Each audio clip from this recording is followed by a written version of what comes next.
Bonjour et bienvenue à votre émission La Victoire de l'amour. Surprise, c'est moi qui anime aujourd'hui parce que je vais faire une belle entrevue avec notre ami Sylvain.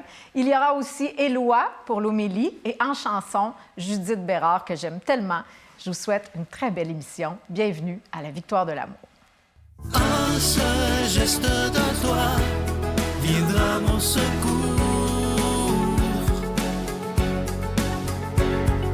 Viens semer dans mon âme le grain de l'amour. Je traverse un désert et je meurs de soif. Montre-moi le mystère qui garde la foi. Sylvain, Ça me fait tout drôle d'être assis ici. ben moi aussi. Là, je comprends les gens qui sont nerveux quand ils sont assis. Oui, hein? Ben écoute, moi, je sais pas, toi, t'as pas l'air nerveux du tout, jamais, mais moi, je le suis, je te le dis. Mais quand même, ravie de faire une entrevue avec toi pour Ben, parler c'est de ton nouveau livre qui est Mise en forme de l'âme. Puis moi, tu sais, ça fait longtemps que j'aime les livres, que j'aime les auteurs et tout ça. Puis je me demande tout le temps d'où ça part, cette idée-là. Tu sais, pourquoi, c'est quoi la petite histoire, des fois même qu'on ne sait pas tout à fait, Ouais. qui a fait que tu as écrit ça? C'est très bizarre. C'est l'année dernière ou l'année d'avant. Je me souviens, c'était l'année d'avant. C'était en plein été, au mois de juillet. Je sortais du gym et j'étais habillé en été, évidemment. Et je m'en vais à la caisse et il y a un couple qui sont là. Et que le monsieur, il me regarde et il me dit « Hey, toi, t'es le gars qui fait du fitness à la TV. » J'ai dit « Pas vraiment. Moi, je m'occupe de l'âme. » Et là, il dit « Ah oui, je te reconnais. » Et quand je suis revenu dans mon auto, j'ai dit « Ça, c'est... faut que je fasse un livre là-dessus. » Et c'est devenu tranquillement. Et là, j'ai eu la chance de réfléchir, évidemment. Et grâce, et je lui dois ça beaucoup, à Ginette Renault, qui m'a présenté Lambert, cet auteur. Ouais. C'est lui qui a fait la biographie de Ginette. Et ça a cliqué comme ça. Il y a le tour, il y a vraiment... On se parlait tous les lundis à 10 h. Tous les lundis. Il y avait ses questions, moi, j'avais mes thèmes. Et ce qui est beau de lui, c'est qu'il a été capable de mettre en mots exactement. C'est comme si c'était moi qui l'avais écrit du début à la fin. Et je le remercie parce qu'il a un talent inimaginable. J'espère en refaire un autre l'année prochaine avec lui. Bien, puis tu dis, oui, c'est comme toi, si toi, tu l'avais écrit dans le sens où moi, c'est toi que j'avais l'impression de Oui, t'entendre. il est très bon, Puis Lambert. je trouve que la façon de faire, tu sais, des fois, on oublie à quel point c'est important quand on lit un livre, des phrases qui sont assez courtes, punchées, Ouais. tout est concis. Il est facile les à- faits il est sont facile à clairs, lire. c'est facile à lire, etc. Et il y a quelque chose qui m'a marqué dès le début, c'est que tu dis à un moment donné que tu n'as qu'une seule certitude maintenant, c'est Une que, seule. que Dieu est amour. Oui, c'est fou, hein? Ça fait 28 ans que je fais ce ministère-là, ce travail-là. Pour moi, c'est pas un travail, là. Et à travers les années, tous les gens que j'ai rencontrés, et Dieu sait que j'en ai rencontrés sur ce plateau-là, et j'en suis venu à une seule certitude, comme tu disais, c'est Dieu est amour. Le reste, là, je le sais pas. Ouais. Tu sais, je me prendrais pour un autre si je disais que je le savais. Mais cette certitude-là que Dieu est amour et qu'il nous aime comme ses petits-enfants. Il ne regarde pas toutes les niaiseries qu'on peut faire. Il sait qu'on va en faire de toute façon. Hein? Comme quand on est parent, on sait que les enfants vont faire des conneries puis on les aime pareil. Ouais. Et moi, c'est ça que maintenant, je me suis tellement rapproché de lui dans les 28 dernières années. Quand je fais des erreurs, ben, je me flagelle pas. Là. Je me dis, bon, j'ai fait une erreur, puis on continue, puis on avance. Alors, mais c'est ça. La seule certitude que j'ai, c'est que Dieu est amour. Et moi, je me méfie des gens qui ont beaucoup de certitudes. Ouais. Tu sais, ils sont sûrs de tout, puis tu peux pas les questionner. Moi, j'aime me remettre en question. J'aime... puis il y a des gens qui sont surpris, même des gens qui à un moment donné, m'ont écrit en disant « Ah, tu dis que tu as des amis qui sont non-croyants, pourquoi tu tiens avec eux? » Je dis « Attends une minute, je suis pas d'une secte, moi, là. » Non, c'est ça. Et moi, je trouve important d'avoir des amis qui, pour moi, j'ai des amis qui n'ont pas la foi, mais pas pantoute, et je les aime. J'ai des amis qui sont de d'autres religions, et je les aime. Et c'est ça, pour moi, c'est bien important. Sinon, on devient sectaire.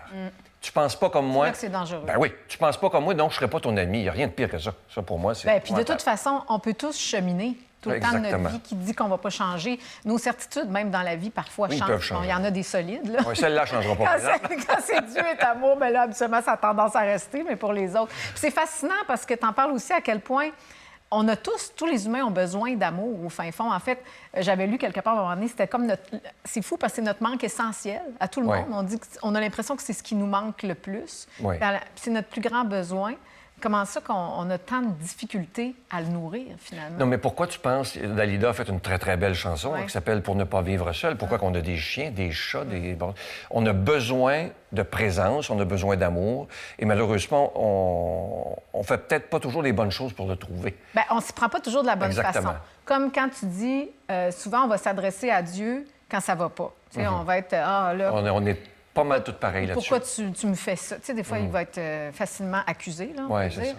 Mais est-ce qu'on pense d'y parler autant quand ça va? C'est ce que tu Moi, terminais en tout comme cas, point. moi, j'essaie, là, je suis loin d'être parfait, mais j'essaie tous les jours d'être dans la gratitude, de dire merci. Et même quand ça va pas. Ça, c'est le plus dur. Parce que Bien, je dis merci, mais hey, my God, que ça va pas. Puis ça m'arrive, là, des fois, des moments très, très difficiles. C'est sûr que ça se voit pas à la télé, je commencerai pas à broyer, ça, là. Mais il y a des moments qui sont très difficiles, mais j'essaie de dire à Dieu, je veux comprendre le message qui est en arrière de ça. Parfois, c'est des épreuves qui sont difficiles, même extrêmement difficiles, que les gens ne peuvent même pas s'imaginer. Mais là, je dis à Dieu, montre-moi l'enseignement derrière cette épreuve-là.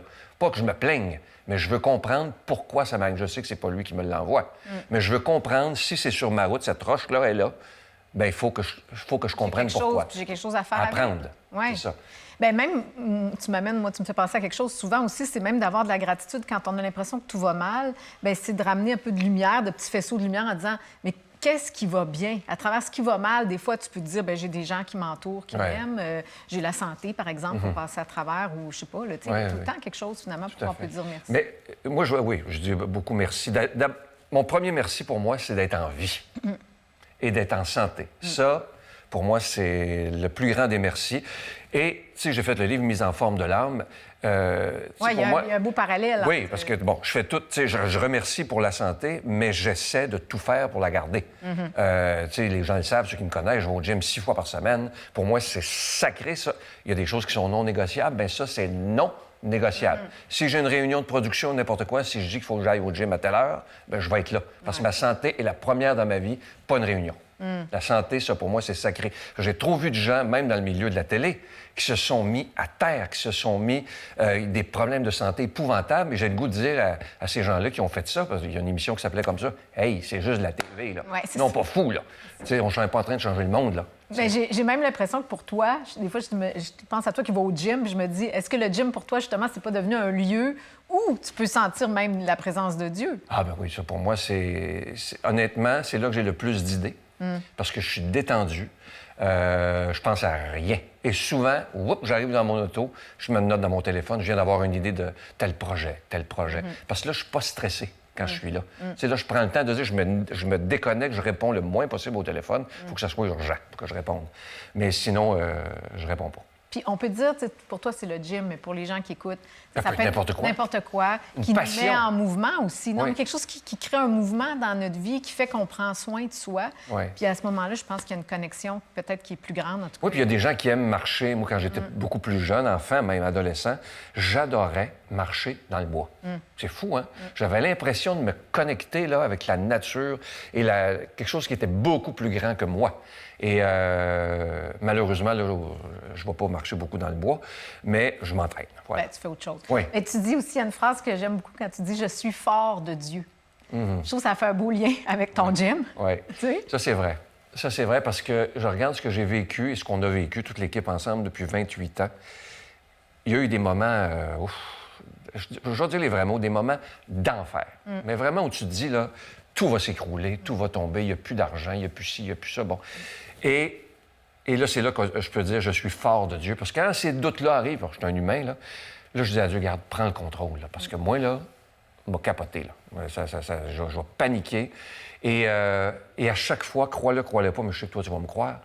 À chaque fois où j'avais l'impression là, que ça va pas, là. Ouais. Mais c'est comme si une main me prenait et disait, hey, viens-t'en, je suis là. Et ça, je l'ai vécu à la Victoire de l'amour et je le vis aussi dans ma vie personnelle. Tu sais, quand ça va pas, ça t'arrive, ça m'arrive, ça arrive à tout le monde. Et je suis capable de dire maintenant, Seigneur, prends le relais, là. Parce que moi, plus capable. C'est magnifique, ça. Ça me touche. Effectivement, puis ça nous arrive, mais des fois, on n'est pas assez présent, peut-être. Oui, ça c'est vrai. Puis je te dis pas que je suis parfait. On Des n'entend fois, pas, des on fois je n'entend panique, puis bon, etc. Mais de plus en plus, grâce aux gens que j'ai rencontrés ici, les gens, ils savent pas ça, les invités que j'ai. C'est souvent eux, pas juste souvent, c'est toujours eux qui m'apprennent beaucoup plus que moi, je pourrais leur apprendre. Moi, il y a des gens qui sont passés ici, qui étaient assis là, j'étais bouleversé rendu chez nous le soir en me disant, mais quel être magnifique, quel être lumineux, quel être extraordinaire. Tu sais, j'ai été critiqué là-dessus, mais je vais l'être encore. Tu sais, il y a eu des gens qui ont été assis ici, qui ont fait des choses terribles, qui ont même fait l'irréparable, qui ont même tué, malheureusement. Mais moi, ce que j'essaie, et ça, je suis content d'avoir ça, c'est vraiment Dieu qui m'a appris ça, j'essaie de voir pourquoi derrière une situation. Parce qu'il n'y a personne qui se lève le matin et qui dit « je vais aller tuer quelqu'un ».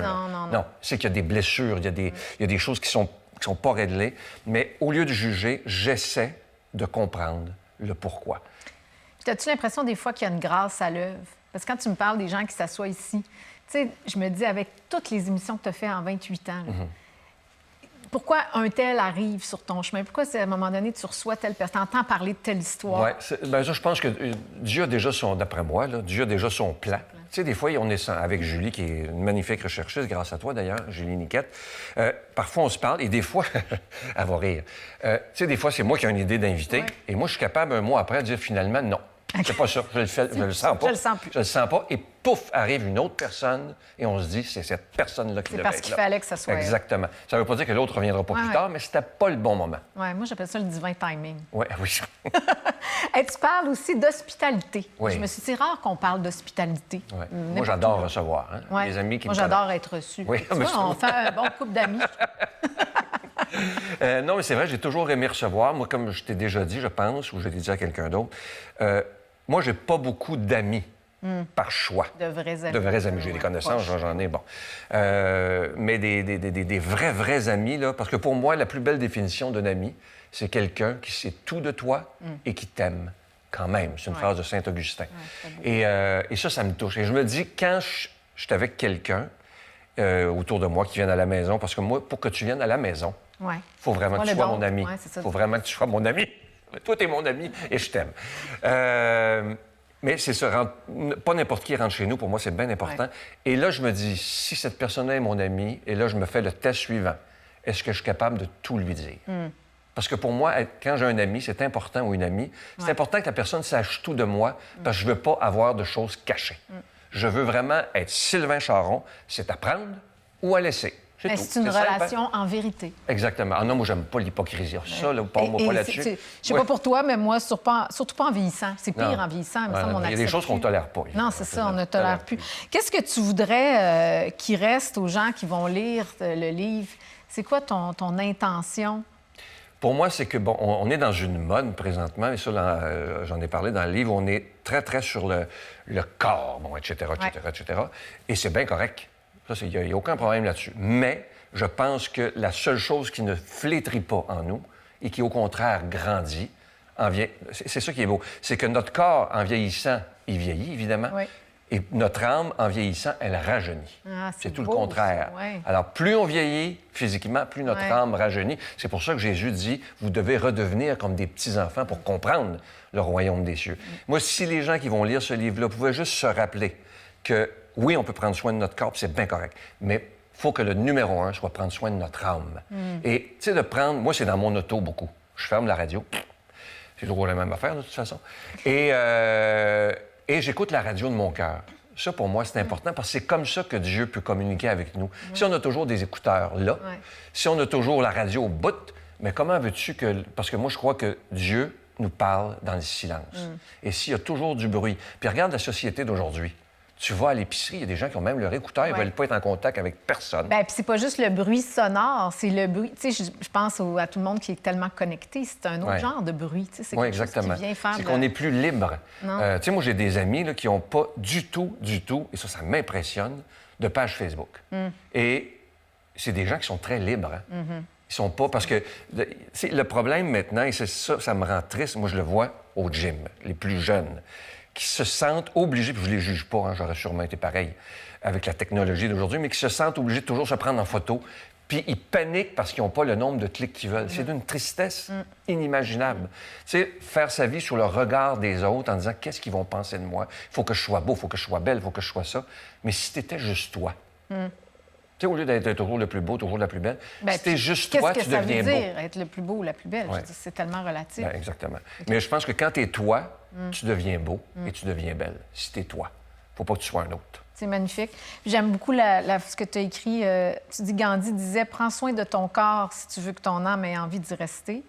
C'est toi qui parles. Moi, j'ajoute, prends soin de ton âme si tu veux que ton corps ait envie de vieillir en santé. Oui, exactement. C'est un message assez fort de... Ouais, mais si les gens pouvaient comprendre, moi, c'est le plus grand souhait que j'ai, c'est que même si c'était 5 minutes par jour, dans le silence, puis des fois, moi, j'ai rien à dire à Dieu, sauf les merci, là. Ben, tu peux écouter. Ouais, exact. Non, puis des fois, je dis à Dieu, j'ai rien à te dire, j'ai rien à te demander, je fais juste te dire que je t'aime, c'est tout.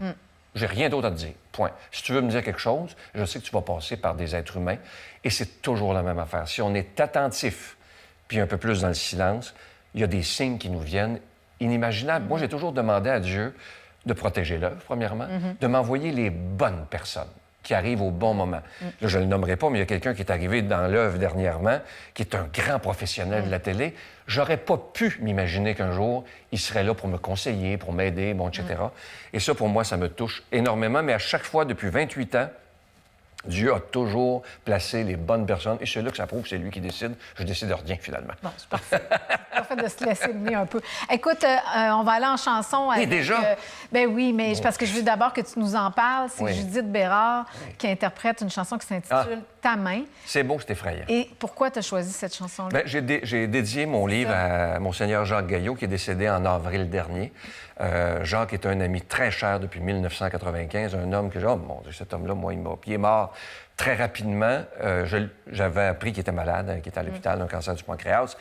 Et je lui avais écrit un message texte. J'ai dit, Jacques, dès que je finis mes tournages, je prends l'avion, je veux te voir. Et il m'a répondu, il faut pas que je pleure. Et je serais tellement heureux de te voir avant de mourir. Et on finissait d'enregistrer ici, et il est décédé. Alors, j'ai pas pu le voir une dernière fois. Et cette chanson-là, je sais c'est quoi les signes de l'autre côté, là. Juste l'offrir à tous les... OK, on a le temps. Non, une seconde. OK, non. Juste l'offrir à tous les gens qui ont perdu un être cher cette année. Écoutez les paroles jusqu'au bout, c'est ta main. Merci. Merci à toi, ma chère.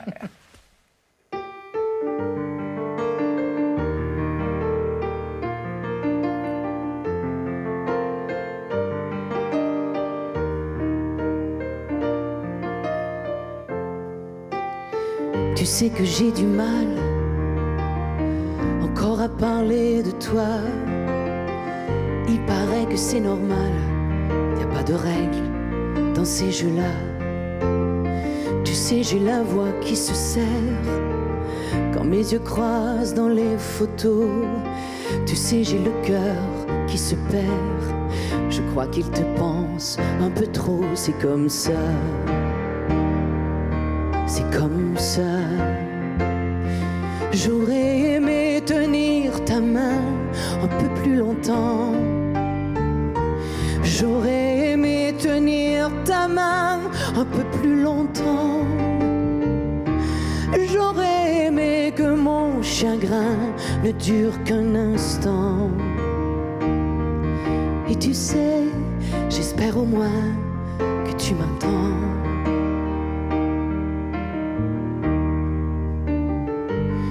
C'est dur de briser le silence, même dans les cris, même dans la fête. C'est dur de combattre l'absence, car cette conne n'en fait qu'à sa tête. Et personne ne peut comprendre, à chacun sa propre histoire. On m'a dit qu'il fallait attendre que la peine devienne dérisoire. C'est comme ça, c'est comme ça. J'aurais aimé tenir ta main un peu plus longtemps. J'aurais aimé tenir ta main un peu plus longtemps. Oh, j'aurais aimé que mon chagrin ne dure qu'un instant. Et tu sais, j'espère au moins que tu m'entends.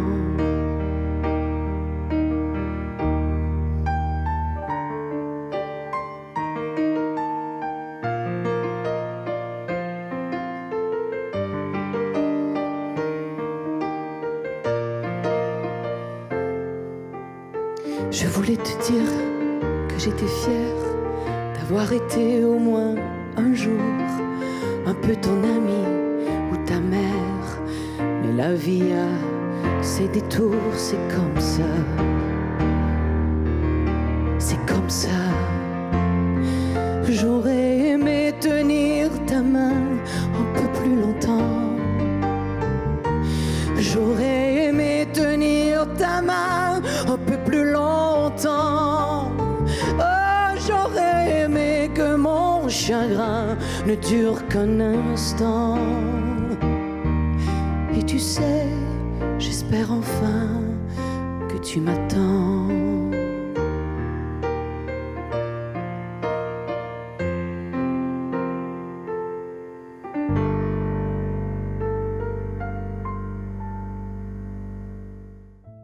Notre Père qui es aux cieux, que ton nom soit sanctifié, que ton règne vienne, que ta volonté soit faite sur la terre comme au ciel. Donne-nous aujourd'hui notre pain de ce jour. Pardonne-nous nos offenses, comme nous pardonnons aussi à ceux qui nous ont offensés. Et ne nous laisse pas entrer en tentation, mais délivre-nous du mal, car c'est à toi qu'appartiennent le règne, la puissance et la gloire pour les siècles des siècles. Amen. La Victoire de l'amour vous invite à venir vivre des moments inoubliables en Italie en compagnie du Père Michel Marie, Christine Michaud, Miguel Padilla et Sylvain. Nous visiterons Venise, Padoue, Florence, Sienne, Assise et Rome, la ville éternelle. Célébration eucharistique avec le Père Michel Marie. Nous assisterons aussi à l'audience générale avec le pape François au Vatican, du 2 au 13 juin 2024, avec Spiritour au 514-374-7965 ou 1-866-331-7965. Je suis tellement content de vous parler de ce magnifique cadeau du mois de décembre, une belle exclusivité de la Victoire de l'amour. Il s'agit du bracelet du réconfort. Vous le voyez à l'écran présentement, il est en acier inoxydable, donc il ne ternira pas. Il est aussi ajustable, autant pour les hommes, les femmes que pour les plus jeunes. Et vous voyez ce qui est inscrit sur le bracelet, « Je suis la lumière du monde ». Et si on a décidé de l'appeler le bracelet du réconfort, c'est lorsque ça ne va pas dans notre vie, lorsqu'on vit des moments d'épreuve, évidemment, c'est pas magique, là. Il s'agit de regarder ce bracelet-là et simplement se rappeler que dans nos épreuves, nous ne sommes pas seuls. Je vous rappelle que vous recevrez également un reçu pour fin d'impôt. Je vous donne l'adresse. La Victoire de l'amour, case postale 120, succursale Boucherville à Boucherville, le J4B 5E6. Je vous la redonne. La Victoire de l'amour, case postale 120, succursale Boucherville à Boucherville, le J4B 5E6. Également par téléphone, par carte de crédit du lundi au jeudi de 8h à 17h dans le 514-523-4433. 523-4433 ou sans frais le 1-888-811-9291. 1-888-811-9291 et aussi sur notre site Internet. Vous savez que c'est un moyen très rapide, sécuritaire et efficace de faire votre don, le www.lavictoiredelamour.org. Alors, je vous reparle de ce magnifique bracelet, le bracelet du réconfort qui est en acier inoxydable. Il est ajustable. Et je vous rappelle aussi que le pendentif du mois de novembre, le pendentif de la lumière divine, qui est en cristal tchèque, est toujours disponible. Ça vient évidemment avec la chaîne qui est aussi en acier inoxydable. Merci de tout cœur de ce que vous ferez pour la Victoire de l'amour en cette période de Noël, car si cette émission existe, c'est grâce à chacun et chacune d'entre vous. Merci de tout cœur. Mon Dieu, donnez-moi la sérénité d'accepter les choses que je ne peux changer, le courage de changer les choses que je peux et la sagesse d'en connaître la différence. Amen.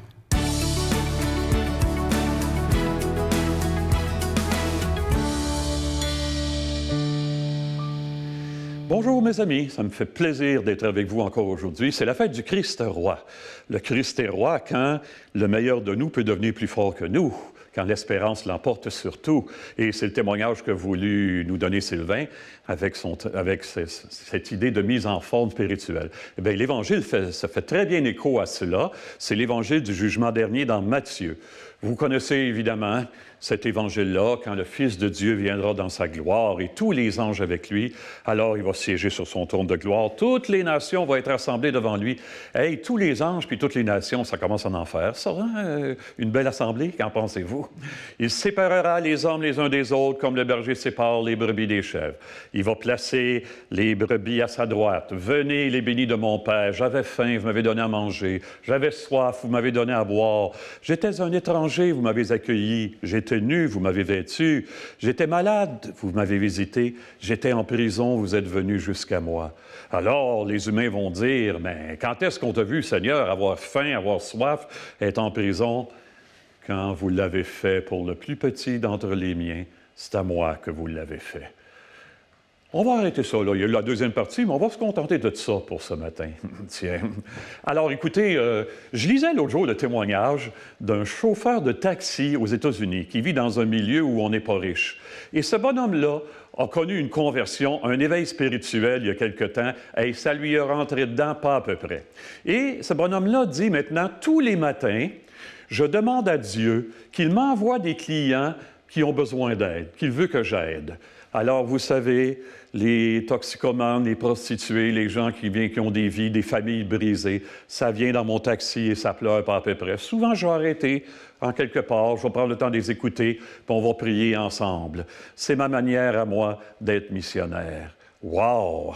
Eh bien, ce bonhomme-là est impressionnant parce que, évidemment, le désir de Dieu, Dieu n'est là que pour susciter la vie plus forte que tout. Il est bien en écho avec ça. Il dit c'est sa mission, c'est sa vocation. Vous savez ce que c'est une vocation au sens large, une vocation artistique, autant qu'une vocation religieuse. La vocation, c'est d'avoir pour métier sa passion. C'est ça. Alors, ce bonhomme-là a la passion maintenant de faire du bien. Le Dieu a ouvert une source, c'est plus fort que lui, puis il se donne complètement pour ça. Eh bien, ouais. Avez-vous remarqué que Jésus, dans l'Évangile, il n'a pas dit j'avais faim, vous m'avez donné à manger. Il méritait celui-là. Là. Peut-être que les gens qu'on va aider, ils sont tout croches puis ils ont tout fait pour être dans le trouble. Mais Jésus dit il ne pose pas de commentaires, tu aides ces gens-là, tu les aimes. Bon. Eh bien, hey, ça, c'est fort, hein? Alors, j'ai 3 ou 4 exemples à vous donner qui, moi, me font bien du bien pour nous aider à avancer là-dedans. Un premier, l'ancien évêque de mon diocèse, Monseigneur Moreau, un saint, il est béatifié déjà. À un moment donné, il y a quelqu'un qui sonne à l'évêché, quelqu'un qui venait de temps en temps, puis tout le monde savait qu'il y avait des problèmes de boisson, sérieux. Puis il demande un peu d'argent à Monseigneur Moreau, qui était avec un prêtre là, dans le corridor. Puis Monseigneur Moreau, il donne une pièce, puis le bonhomme s'en va. Le prêtre dit, « Monseigneur, vous savez bien qu'il va aller boire avec ça. Pourquoi vous lui donnez quand même? Si je lui donne rien, il n'y a pas de chance de devenir meilleur. En lui donnant quelque chose, il y a une chance de devenir meilleur. » Ah bon? Un prêtre anglais, je me souviens plus son nom, il est peut-être décédé maintenant. Et ça m'impressionne. Je suis loin d'être rendu là, moi, là. Faire du bien aux autres. Un prêtre anglais, là, tout le monde savait dans son milieu que le presbytère était toujours ouvert. Eh bien, le prêtre, il revenait le soir, des fois, d'une réunion, et il y avait plein de gens couchés à terre dans le presbytère. Une fois, il revient, puis il y avait quelqu'un qui essayait de lui voler quelque chose. Il a mis la main sur l'épaule, il l'a invité à prendre un thé, puis on jasait ensemble. Et je suis très loin d'être rendu là. Helder Camara, un saint évêque du Brésil. Dans les années 70, il y avait des juntes militaires, hein, c'était très dur. On arrêtait des gens innocents des fois, là. Hein.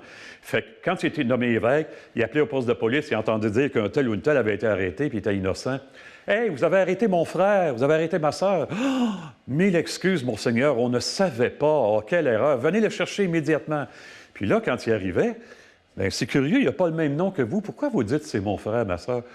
Toute personne pauvre est un frère et une sœur pour moi. Hey, on demande ça au Seigneur, d'être un évangile vécu là, cette semaine-là. On va trouver quelqu'un à qui on peut faire du bien. Puis on va le faire. Et Dieu nous bénit en ce sens, lui qui est Père, Fils et Esprit Saint. Amen. Bonne vie. À bientôt tout le monde. Je vous salue Marie, pleine de grâce. Le Seigneur est avec vous. Vous êtes bénie entre toutes les femmes, et Jésus, le fruit de vos entrailles, est béni. Sainte Marie, Mère de Dieu, priez pour nous pécheurs, maintenant et à l'heure de notre mort. Amen.